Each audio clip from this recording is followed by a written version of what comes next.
కాలం మారింది. రాజ్యాలు పోయాయి. రాజులు పోయారు. కానీ చరిత్ర బతికే ఉంది. ఇది ఇప్పటి చరిత్ర కాదు. 900 ఏళ్ల నాటి చరిత్ర. ఇక్కడ రామాయణమూ ఉంది. మహాభారతమూ ఉంది. కానీ పుస్తకంలా కాదు. రాతి రూపంలో ఊపిరి తీసుకుంటున్న దృశ్యాలన్నీ మనం ఇక్కడ చూడొచ్చు. అసలు ఏంటి ఈ చరిత్ర? ఏంటి ఈ టెంపుల్ కి ఉన్నంత స్పెషల్? అసలు ఈ టెంపుల్ ఎక్కడుంది? ఇలాంటివన్నీ ఈ వీడియోలో చెప్పడానికి నేను ట్రై చేస్తాను. ఇప్పుడు నేను చెప్పబోయే ఇన్ఫర్మేషన్ లో ఏమైనా మిస్టేక్స్ ఉంటే డెఫినెట్ గా కామెంట్ చేయండి. నేను కూడా తెలుసుకుంటాను. మన ఛానల్ ని ఎవరైనా కొత్తగా చూస్తున్నట్టయితే ప్లీజ్ డూ సబ్స్క్రైబ్. ఇప్పుడు మీరు చూస్తున్న టెంపుల్ వచ్చేసి హొయసలేశ్వర టెంపుల్. ఈ టెంపుల్ వచ్చేసి కర్ణాటకలోని హాసన్ జిల్లాలో ఉన్న హళ్ళెబీడులో ఉంది. ఈ హళ్ళెబీడుని ఒకప్పుడు దొరసముద్ర అని పిలిచేవారట. ఈ టెంపుల్లో టోటల్ 20,000కు పైగా శిల్పాలు ఉన్నాయి. వాటన్నిటిని చూడాలంటే మనకి 1 డే మొత్తం సరిపోదు. ఈ టెంపుల్ ఎంట్రన్స్ కి పైన మకర తోరణం ఉంటది. తోరణం మధ్యలో మహాశివుని అవతారం నటరాజు భంగిమ ఉంటది. ఆ 2 వైపులా బ్రహ్మ విష్ణువు ఉంటాడు. వారికి ఇరువైపులా మకర ఉంటది. ఈ టెంపుల్ ఎంట్రన్స్ కి ముందుగా ద్వారపాలకులు నంది భృంగి ఉంటారు.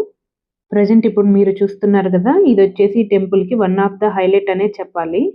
దీనిపైన ఉన్న క్రౌన్ డిజైన్, రిచ్ ఆర్నమెంట్స్ చాలా అంటే చాలా బాగున్నాయి. అసలు అప్పట్లో వాళ్ళు వేసుకునే నగలన్నీ ఈ శిల్పం పైనే చెక్కారనే చెప్పొచ్చు. దీన్ని యాత్రికులందరూ ఒక నగల పెట్టె అని పిలుస్తుంటారు.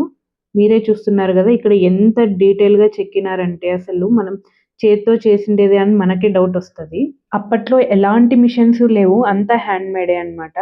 వాళ్ళ కష్టార్జితం ఇది. అసలు రాతి మీద ఇంత డీటెయిల్ గా చెక్కడం అంత ఈజీ ఏం కాదు. ఈ టెంపుల్ కున్న స్పెషాలిటీనే ఇది.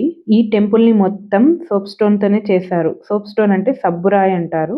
ఈ టెంపుల్ కి మొత్తం సోప్ స్టోన్ యూస్ చేశారు కాబట్టి ఇంత డీటెయిల్ వర్క్ చేయగలిగారు. అందుకే ఈ రాయి తడిగా ఉన్నప్పుడు మృదువుగాను, ఎండాక గట్టిగాను మారుతుంది. అందుకే ఇంత సూక్ష్మమైన శిల్పాలు చేయడం సాధ్యమైంది. ఇలాంటి అద్భుతాలన్నీ ఈ టెంపుల్లో బోలెడున్నాయి. ఏదో ఒక వీడియోలో, ఒక 10 నిమిషాల వీడియోలో మనం చూసేది కాదు. అది రియల్ గా ఎక్స్పీరియన్స్ చేస్తేనే మనకి ఆ ఫీల్ అనేది తెలుస్తది. ఇక ఈ టెంపుల్ చరిత్ర విషయానికి వస్తే ఈ టెంపుల్ ని హొయసల రాజుల కాలంలో నిర్మించడం జరిగింది. ఈ టెంపుల్ నిర్మాణం 1121లో స్టార్ట్ చేశారు. ఈ నిర్మాణం అంతా పూర్తి అవ్వడానికి 190 ఏళ్లు పట్టిందట. అసలు అంత టైం ఎందుకు పట్టింది అనే డౌట్ ఉంటే ఒక్కసారి ఈ శిల్పాలను మనం చూస్తే మనకి క్లియర్ గా తెలుస్తది. అసలు మనం ఎక్కడైనా విన్నామా ఒక రాతిలో మనల్ని మనం చూసుకోవచ్చని? ఇక్కడికి వస్తే అది రియల్ గా ఎక్స్పీరియన్స్ చేయొచ్చు. ఇప్పుడు మీరు చూస్తున్న ఈ స్తంభాలు కూడా రాతితో చేసినప్పటికీ మిర్రర్ లా రిఫ్లెక్ట్ ఇస్తాయి అన్నమాట. అంటే మనం వేసుకున్న డ్రెస్ కలర్ దగ్గర నుంచి అన్ని మనకి ఈ స్తంభాల్లో కనిపిస్తాయి. అంతేకాదండోయ్, ఈ టెంపుల్లో ఇంకో స్పెషల్ కూడా ఉంది. అదేంటంటే 2 గర్భగుడులు ఉన్నాయి ఈ టెంపుల్లోను. ఇప్పుడు మీరు చూస్తున్నది వచ్చేసి టెంపుల్ ఎంటర్ అవ్వగానే మొదటిగా మనకు కనిపించే గర్భగుడిలో ఉన్న హొయసలేశ్వరుడు, అలాగే స్వామికి ఎదురుగా ఉన్న ఒక నందీశ్వరుడు, ఇంకా బయట కూడా ఒక పెద్ద నంది విగ్రహం అయితే ఉందండి. అది నేను మళ్ళీ చూపిస్తాను. ఇక్కడ మీరు ఇంకొకటి కూడా అబ్జర్వ్ చేయాలి. ఈ విండోస్ అన్ని మనకి రాతితో చేయబడినవి. అలాగే ఒక్కసారి ఇలా పైకి చూడండి. ఆహా, ఏమైనా చెక్కినారా అసలు?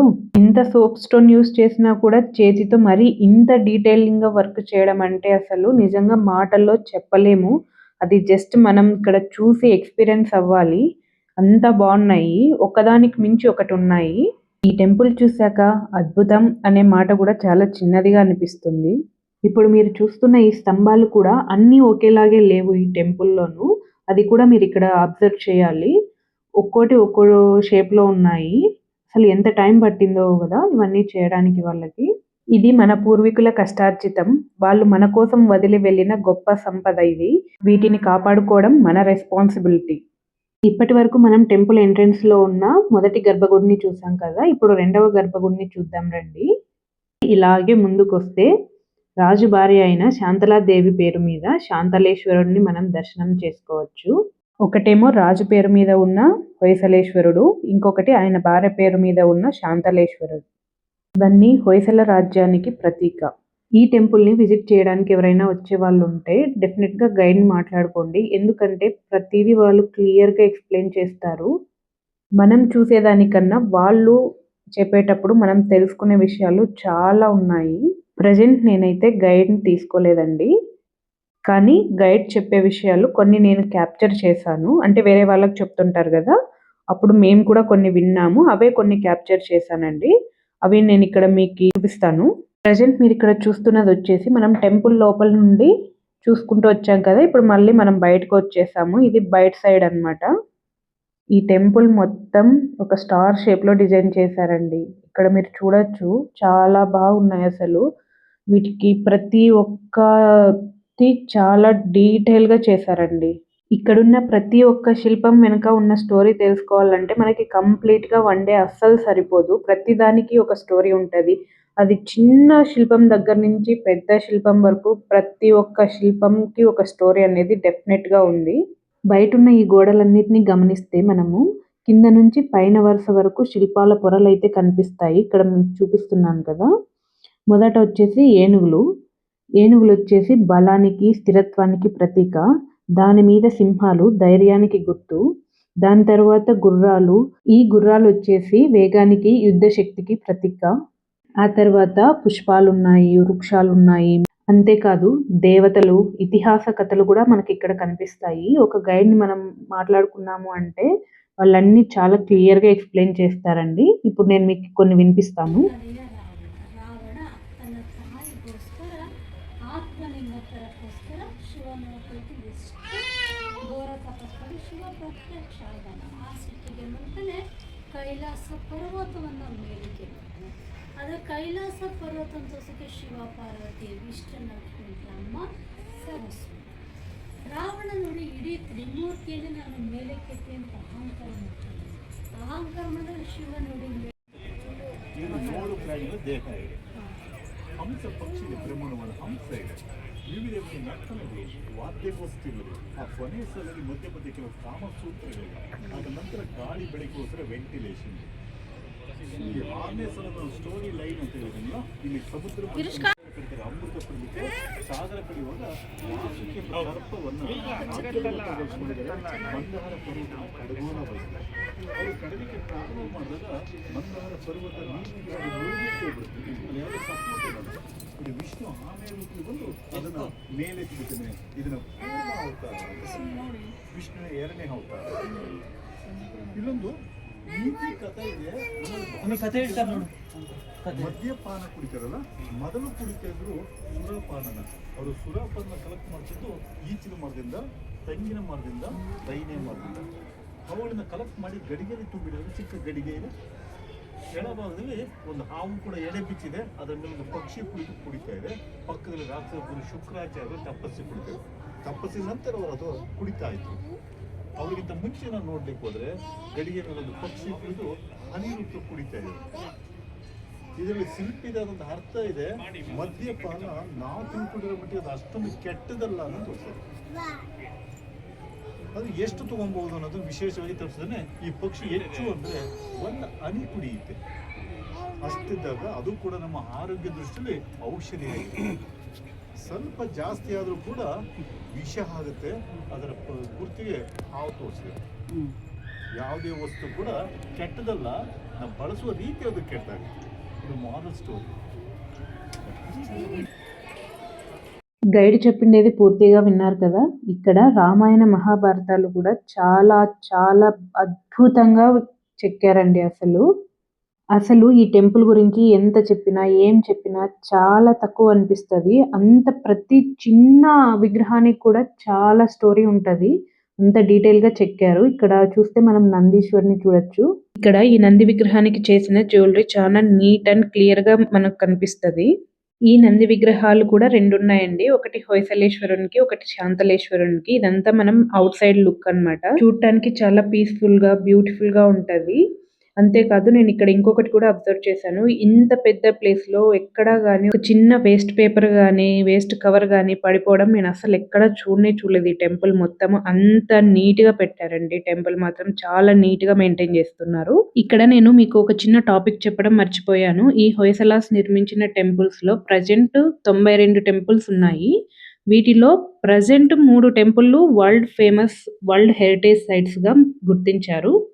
అందులో ఒకటి బేలూరు చెన్నకేశ్వర టెంపుల్, 2 హలేబీడు హొయసలేశ్వర టెంపుల్, ఇంకా థర్డ్ వన్ వచ్చేసి మైసూర్కి దగ్గరలో ఉన్న సోమనాథపుర కేశవ టెంపుల్. అన్నింటిలో కన్నా పెద్ద టెంపుల్ ఇదే. ఈ టెంపుల్ బేలూరు చెన్నకేశ్వర టెంపుల్ కంటే 2 ఇంతలు పెద్దగా ఉంటది. బేలూరు చెన్నకేశ్వర స్వామి టెంపుల్ ని కూడా విజిట్ చేశామండి. అది నెక్స్ట్ బ్లాగ్ లో పోస్ట్ చేస్తాను. ఈ టెంపుల్ దగ్గరలో ఉన్న జైన్ టెంపుల్ని కూడా విజిట్ చేశామండి. అవి కూడా as soon as possible post చేస్తాను. అంతేకాదండోయ్, ఈ టెంపుల్లో 20,000కు పైగానే శిల్పాలున్నాయి. ప్రతి శిల్పం వెనుక ఒక స్టోరీ ఉంటుంది. అన్నింటినీ మనం ఒక వీడియోలో బంధించి చూపించడానికైతే సరిపోదండి. ప్రజెంట్ నేను కొన్ని మాత్రమే క్యాప్చర్ చేయగలిగాను. అంతేకాదు ఈ టెంపుల్ పైన 2 టైమ్స్ అటాక్ కూడా జరిగింది. 1316లో ఒకసారి, 1327లో ఒకసారి అటాక్ జరిగింది. అల్లావుద్దీన్ చీఫ్ కమాండర్ మాలిక్ కాఫూర్ దాడి చేశారు. ఈ టెంపుల్‌కి దగ్గరలో ఉన్న ఒక కోట పూర్తిగా డ్యామేజ్ అయ్యింది. ఈ టెంపుల్‌లో మాత్రం అక్కడక్కడ మాత్రమే డ్యామేజ్ జరిగింది. ఈ టెంపుల్ మీద దాడి జరిగే టైంలో బేలూరు చెన్నకేశ్వర టెంపుల్‌ని పూర్తిగా ఇసుకతో కప్పివేయడం జరిగిందంట. అందుకే ఇప్పుడు ఆ టెంపుల్‌కైతే ఎలాంటి డ్యామేజ్ జరగలేదు. ఈ టెంపుల్ ఎగ్జాక్ట్ ఆపోజిట్‌లో ఒక చెరువు కూడా ఉంటది. ఆ చెరువులో ప్రెజెంట్ బోటింగ్ కూడా వెళ్ళొచ్చు మనము. అక్కడ బోటింగ్‌కి ఎంత చార్జ్ చేస్తారు? ఎంతవరకు చూపిస్తారనేదంతా నేను నెక్స్ట్ వీడియోలో పోస్ట్ చేస్తానండి. అంతేకాదు ఈ టెంపుల్ బయట హార్స్ రైడింగ్ కూడా ఉంటది. ఎవరైనా ఇంట్రెస్ట్ ఉంటే ట్రై చేయొచ్చు. చాలామంది ఆల్వేస్లీ కిడ్స్‌తో వెళ్తుంటారు కాబట్టి వాళ్ళకి కూడా బోర్ కొట్టదు.